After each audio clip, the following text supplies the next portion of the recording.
स्वर एक सस्ते होटल में रुकने जाता है। रोम रोम भाइयों, जिसका चार्ज सिर्फ 1 रुपए प्रतिदिन होता है। लेकिन वहाँ का मालिक बहुत हरामी होता है। रात कांड करबो रात का। स्वर जैसे ही सोता है, ये साला इसके कमरे में जानबूझकर चूहा छोड़ देता है ताकि वो स्वर से पैसे कमा सके। चूहा कमरे में घुसकर, जिससे स्वर का नींद खराब हो जाता है। यहाँ पे क्या हो रहा है? तो ये परेशान होकर मालिक को कॉल लगाता है। हाँ भाई सुन ना, सामान लेके पहुँच और बंदे लोग को भी कॉल कर दे। मालिक बिल्ली लेकर आता है और $5 लेकर चूहा भगा देता है। लेकिन चूहे के जाते ही बिल्ली इसके बिस्तर में कब्जा करके लेटा जाता है। नहीं जाऊंगा मैं। तो ये उसे हटाने की बहुत कोशिश करता है। तेरी दादागिरी निकाल दूंगा मैं।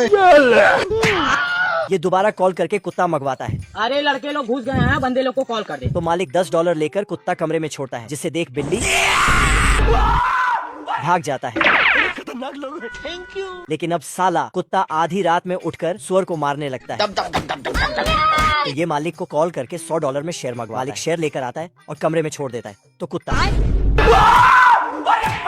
सुअर $100 देकर एक खूंखार शेर मंगवाता है। स्वागत तो करो हमारा। बाप रे। जिसे देखते ही कुत्ता, लेकिन कुत्ते के जाते ही साला शेर सुअर को खाने आगे बढ़ता है।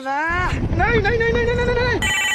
तो ये दोबारा होटल के मालिक को कॉल करता है और एक अफ्रीकन हाथी मंगवाता है। अरे लड़के लोग घुस गए हैं, बंदे लोग को कॉल कर दे।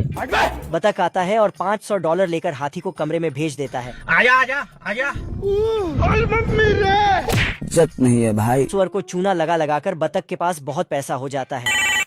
आप कौन? कहाँ लगाया फोन? तभी सुअर दोबारा कॉल करता है और एक चूहा मंगाने को कहता है, क्योंकि साला हाथी उसके ऊपर बैठा होता है। पैसा मिलते ही मालिक तुरंत सुअर के रूम में चूहा छोड़ देता है। अरे बाप रे। सुबह सुअर अपना बैग लेकर घर जाने लगता है, तो बतख इसका बैग भी ले लेता है। 150 रुपया दे। सुअर बतख की सब चाल समझ जाता है, इसलिए पहले से बैग्स में गन पाउडर भर देता है। बतख जैसे ही बैग लेकर जाता है, सुअर पीछे से आग सटाता है और इसका 1 रुपए वाला होटल खत्म। ये तीनों सुअर 10वीं पास करके अपने लिए घर बना रहे होते हैं।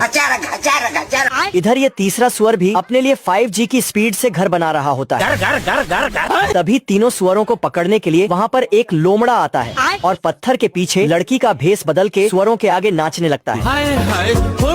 तभी लोमड़ा दोनों सुअरों को चकमा देकर उनको अपने पीछे पीछे लाने लगता है। आजा आजा। लेकिन दोनों सुअर लोमड़े का ही चमत्कार करके वहाँ से भागने लगते हैं। तभी लोमड़ा आता है और दोनों सुअरों की झोपड़ी में आग लगा देता है। तभी दोनों सुअर डर के तीसरे सुअर के घर में जा छिपते हैं। लेकिन लोमड़ा हार नहीं मानता, तो वो पीछे हटकर सुअरों का गेट तोड़ने के लिए आता है।